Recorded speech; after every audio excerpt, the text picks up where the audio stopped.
अजीज तुलबा, Allama Iqbal open university federally chartered open university है जो मई 1974 में पीपल्स ओपन यूनिवर्सिटी के नाम से कायम हुई।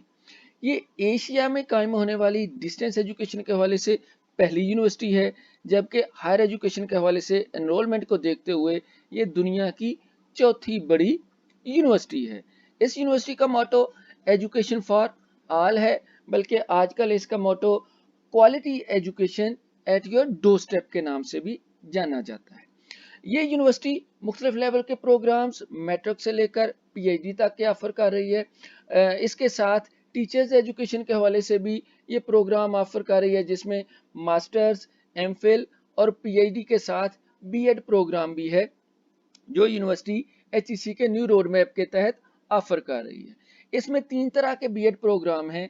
एक बीएड 1.5 है, एक बीएड 2.5 है और एक बीएड 4 इयर्स वाला है, जो एलिमेंट्री टीचर एजुकेशन और सेकेंडरी टीचर एजुकेशन दो स्पेशलाइजेशन के हवाले से ऑफर किया जा रहा है। इसमें बीएड 1.5 और बीएड 2.5 और बीएड 4 ईयर के लिए जो इनटेक हैं या एडमिशन का क्राइटेरिया मुख्तलिफ है। बीएड 1.5 में दाखिले के लिए स्टूडेंट्स के पास 16 इयर्स की एकेडमिक क्वालिफिकेशन का होना जरूरी है, जैसे उनके पास एमए, एमएससी या बीएस 4 ईयर का पास होना जरूरी है। इसी तरह से बीए 2.5 के लिए 14 इयर्स की एकेडमिक क्वालिफिकेशन का होना जरूरी है, जैसे बीए वाले या जिनके पास एफए प्लस एसोसिएट डिग्री है तो वो बीए 2.5 में दाखिला ले सकते हैं।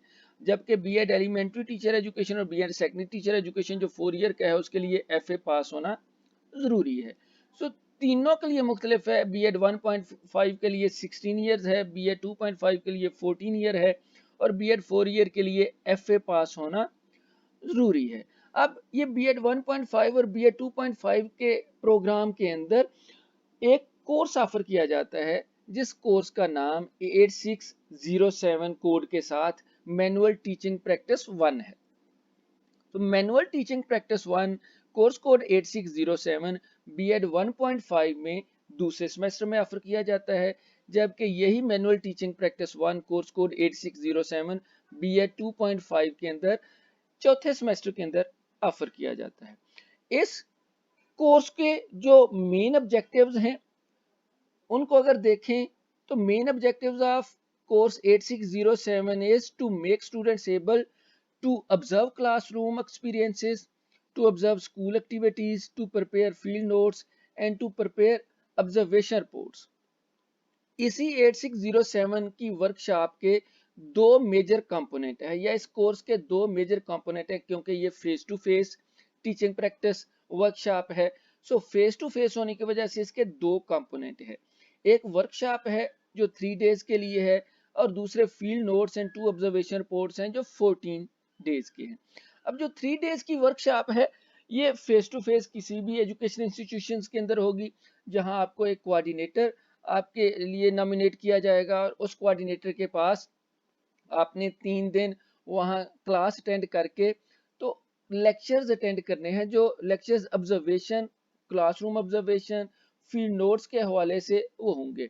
और 3 दिन के बाद फिर आप स्कूल्स के अंदर चले जाओगे, जहां पर आपने 14 डेज जाके फील्ड नोट्स और ऑब्जर्वेशन जो है वो लिखनी है।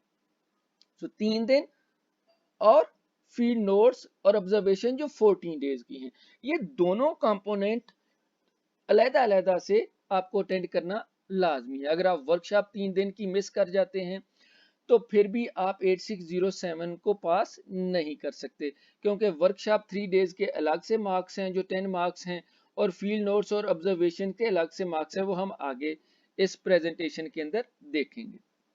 सो फील्ड नोट्स और ऑब्जर्वेशन के अंदर हमने क्या करना है, जिसके अंदर trainee teachers will observe different school activities. और वो स्कूल एक्टिविटीज कौन सी हो सकती हैं? वो स्कूल एक्टिविटीज जो हैं वो लाइब्रेरी के हवाले से होंगी, लेबोरेटरी के हवाले से होंगी, असेंबली के हवाले से हैं, professional climate of the school है, इंस्ट्रक्शनल प्रैक्टिसेस के हवाले से हैं, लीडरशिप और एडमिनिस्ट्रेशन के हवाले से हैं, स्कूल रिकॉर्ड्स के हवाले से, फिजिकल सोर्सेज के हवाले से, स्कूल एनवायरनमेंट के हवाले से, स्कूल के अंदर इस्तेमाल होने वाले टीचिंग एड्स के हवाले से। सो तमाम एक्टिविटीज जो स्कूल के अंदर हो सकती हैं, उन तमाम एक्टिविटीज को ऑब्जर्व करना और ऑब्जर्व करने के बाद रिफ्लेक्टिव नोट्स की सूरत में लिखना है, वो उन 14 डेज के अंदर आप लोगों ने करना है।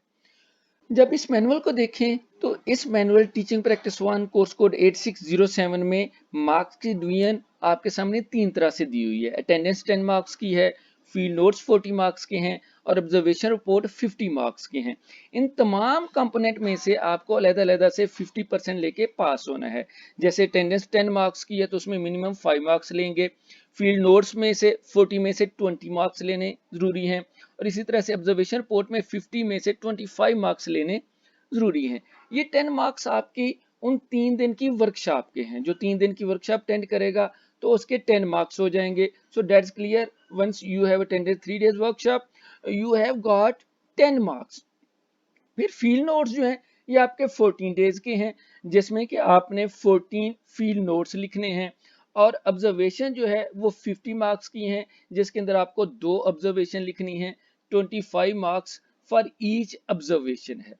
सो मजमूई तौर पर 2 ऑब्जर्वेशन के 50 हैं और 14 डेज के फील्ड नोट्स के 40 मार्क्स हैं, टोटल 100 मार्क्स बनेंगे। और जो भी वैल्यूएटर होगा वो इसी तरह से आपकी अटेंडेंस के 10 मार्क्स प्लस फील्ड नोट्स और ऑब्जर्वेशन जो आपने लिखी हुई है इस कॉपी के अंदर, उनको देखते हुए आपके अलग अलग मार्क्स लगाएगा और टोटल आपके मार्क्स हो जाएंगे।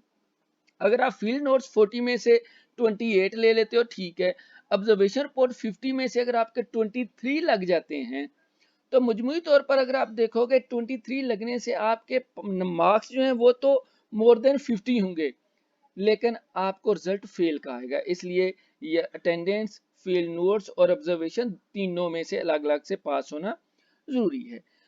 जब आगे चलते हैं तो यहाँ पेज नंबर 8 के अंदर teaching practice site approval form दिया हुआ है। जहाँ सबसे पहले आपने ट्रेनी टीचर, जो भी आप ट्रेनी टीचर हो आपको अपना नाम लिखना है, फिर name and address of the school है जहाँ आपने ये टीचिंग प्रैक्टिस 14 डेज की करनी है। उसके बाद स्कूल के अंदर से आपको एक मेंटोर टीचर सेलेक्ट करना है। उस मेंटोर टीचर का नाम होगा, मेंटोर के सिग्नेचर होंगे, स्कूल का नंबर अगर है ठीक है, अगर आप नहीं देना चाहते तो कोई इसमें इशू नहीं होगा। प्रिंसिपल और हेड टीचर का नेम होगा प्लस उसके सिग्नेचर और स्टैम्प ऑफ द इंस्टीट्यूट होगा। तो ये पेज नंबर 8 के ऊपर है। इसके बाद पेज नंबर 9 और 10 के ऊपर जहां कुछ आपसे अप्रूवल मांगी गई है, जिसमें वीडियो के हवाले से है, वीडियो रिकॉर्डिंग के हवाले से कुछ इंफॉर्मेशन है। सो वीडियो रिकॉर्डिंग के हवाले से आपने वो इंफॉर्मेशन नहीं देनी, वो अब खत्म कर दी गई हुई है, उसको ओमिट कर दिया गया है टीचिंग प्रैक्टिस में। वो 2 पेज के ऊपर हैं, फ्रंट और बैक पेज जो हैं वो मैंने इसमें से स्किप किए हुए हैं। उन पेजेस के ऊपर अप्रूवल जो है, जो पेरेंट्स के हवाले से या पेरेंट्स से अप्रूवल लेनी है कि उनके बच्चों की हमने रिकॉर्डिंग करनी है, उसकी अब कोई ज़रूरत नहीं है। वो आप नहीं करोगे और उसके ऊपर किसी भी किस्म के सिग्नेचर आपकी तरफ से, पेरेंट्स की तरफ से या स्कूल की तरफ से रिक्वायर्ड नहीं है। उससे आगे जो पेज नंबर 17 है, वहां पर आप क्लासरूम ऑब्जर्वेशन फॉर्म एक जो दिया हुआ है, यहाँ पर आप क्लास को जब ऑब्जर्व करते हो तो ये कुछ पैरामीटर्स हैं जिनको सामने रखते हुए आपने इनको फिल कर लेना है।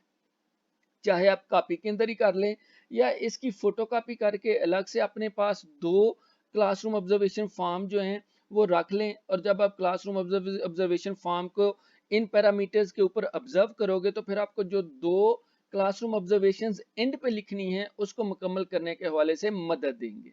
सो ये एक क्लासरूम ऑब्जर्वेशन फॉर्म आपको जो दिया हुआ है इसको फिल करना ज़रूरी नहीं है। अक्सर तलबा इसको फिल कर देते हैं। आप भी अगर फिल कर दोगे तो डजेंट मैटर, नहीं भी करोगे तो कोई इशू नहीं। ये आपको एक्चुअली उन क्लासरूम ऑब्जर्वेशन रिपोर्ट को मुकम्मल करने के वाले से ये एक फॉर्म है कि जिसमें आपके पास ये 9 के करीब पैरामीटर्स हैं, सब्जेक्ट मैटर के हवाले से, ऑर्गेनाइजेशन के हवाले से, रिपोर्ट के हवाले से, टीचिंग मेथड है, लेसन प्रेजेंटेशन है, क्लासरूम मैनेजमेंट है, सेंसिटिविटी है, इसी तरह से पर्सनल कुछ क्वालिटीज़ हैं, learning environment of the class है, स्ट्रेंथ ऑब्जर्व्ड है, इसी तरह से सजेशंस फॉर इम्प्रूवमेंट है, overall impression of teaching effectiveness है। ये सारी चीज़ें आपने अपने पास रिकॉर्ड की सूरत में रख लेनी है और जब एंड पे हम देखेंगे जहाँ क्लासरूम ऑब्जर्वेशन फॉर्म है, उस क्लासरूम या क्लासरूम ऑब्जर्वेशन रिपोर्ट है उसको मुकम्मल करने के हवाले से ये क्लासरूम ऑब्जर्वेशन फॉर्म आपको मदद देगा। सो ये आपके पास एक टेम्पलेट की सूरत में है, रिकॉर्ड की सूरत में एक फॉर्म है कि जो आप पहले रिकॉर्ड कर लेते हो क्लासरूम को ऑब्जर्व करते वक्त, तो फिर आपको रिपोर्ट लिखना आसान हो जाएगा। तो ये आपने चूंकि 2 ऑब्जर्वेशन रिपोर्ट लिखनी है इसलिए इसकी आप 2 कॉपी अपने पास रख लें। और जब क्लास को ऑब्जर्व करें तो इसको फिल कर लें, कमेंट्स और नोट्स को फिल कर लें, और फिर जब आप ऑब्जर्वेशन रिपोर्ट को पैराग्राफ की सूरत में लिखेंगे तो आप आसानी से लिख पाएंगे। तो ये उसी के ये दो पेज नंबर 17 और 18 है। No on to page number 19 जाते हैं तो वहाँ रिफ्लेक्टिव नोट्स स्टार्ट हो जाते हैं, फील्ड नोट्स डे 1 के हवाले से। सो डे 1 में डेट है, और साथ में डे 1 है, डेट है, और स्कूल का नेम आपने लिखना है, मुख्तसर सा जैसे भी आप यहाँ पे लिख सकते हो। रिफ्लेक्टिव नोट्स आपने लिखने हैं उस डे की किसी भी एक्टिविटी को देखते हुए, और नीचे मेंटोर जो है वो कमेंट्स देगा और अपने सिग्नेचर करेगा। अक्सर स्टूडेंट मेंटोर के कमेंट्स भी खुद ही लिख देते हैं, सो आपने खुद नहीं लिखने, मेंटोर लिखेगा वहां पे कमेंट और अपने सिग्नेचर करेगा, आपने सिर्फ रिफ्लेक्टिव नोट्स लिखने हैं। सो आपके सामने डे 1 के रिफ्लेक्टिव नोट्स हैं, इसी तरह से डे 2 के रिफ्लेक्टिव नोट्स हैं, डे 3 में क्या आपने ऑब्जर्व किया, डे 4 में क्या ऑब्जर्व किया जा रहा है, डे 5 में तो आप देखोगे एक्टिविटीज चेंज होती जाएंगी। Today I feel that kids were more familiar and friendly to me than the yesterday. तो यहाँ पे जो चीज ऑब्जर्व आपने करनी है, आपने उसी तरह से उस चीज को लिखते जाना है।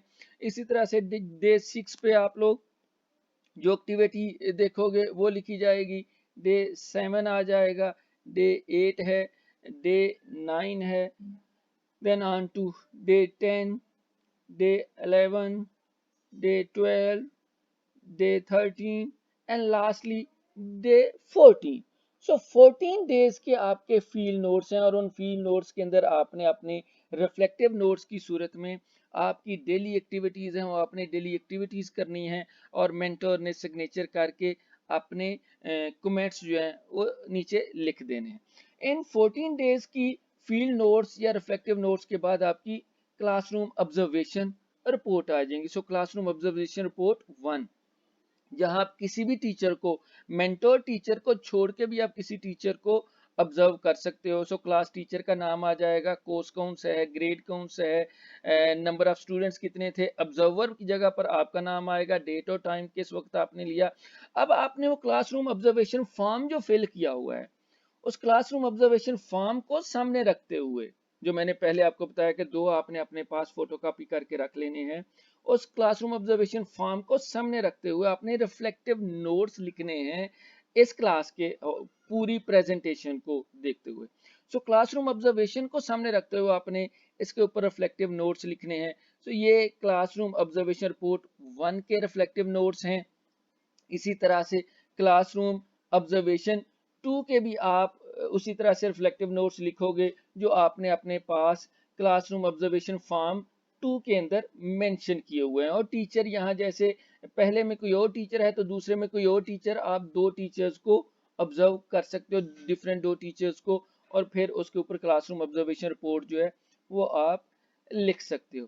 तो अजीज तलबा, इस तरह से आपकी मेलविट teaching practice 1 course code 8607 complete हो जाएगी, जिसके अंदर आपने 14 डे के जो फील्ड नोट्स हैं या रिफ्लेक्टिव नोट्स आपने लिखे होंगे, और साथ में आपकी दो क्लासरूम ऑब्जर्वेशन रिपोर्ट जो हैं वो लिखी हुई होंगी। फिर जब ये मुकम्मल हो जाएंगी 14 डेज के बाद, तो टीचर्स ने या कोऑर्डिनेटर ने आपको जो एक डेडलाइन दी हुई है, एक डेट ऑफ सबमिशन दी हुई होगी, आपने उस डेट ऑफ सबमिशन के ऊपर मुतलका इंस्टीट्यूशन में जो भी जगह और प्लेस टीचर ने बताई है, मोस्टली वही होती है कि जहां पर आपने टीचिंग प्रैक्टिस 3 डेज वाली वर्कशॉप अटेंड की हुई होती है, वहीं पर ही जाके आप अपने टीचर को वो सबमिट करवाओगे। टीचर आपसे इस सबमिशन की डेट भी आपके पास मेंशन कर लेगा, आपके सिग्नेचर भी एक फॉर्म के ऊपर हो जाएंगे। सो सबमिशन के बाद वापस आ जाएंगे टीचर के पास या कोऑर्डिनेटर के पास, जब सारे स्टूडेंट्स की कंप्लीट सबमिट हो जाएंगी उसी डे के ऊपर, तो फिर कोऑर्डिनेटर जो है ये उसकी जिम्मेदारी है कि वो उसको रीजन में सबमिट करवाए, रीजन में जमा करवाए, और रीजन जो है उसको फर्दर एवेल्युएट करवाएगा, और एवेल्युएट होने के बाद जब रिजल्ट अनाउंस होगा तो टीचिंग प्रैक्टिस 1 में आपके मार्क्स जो हैं वो आ जाएंगे।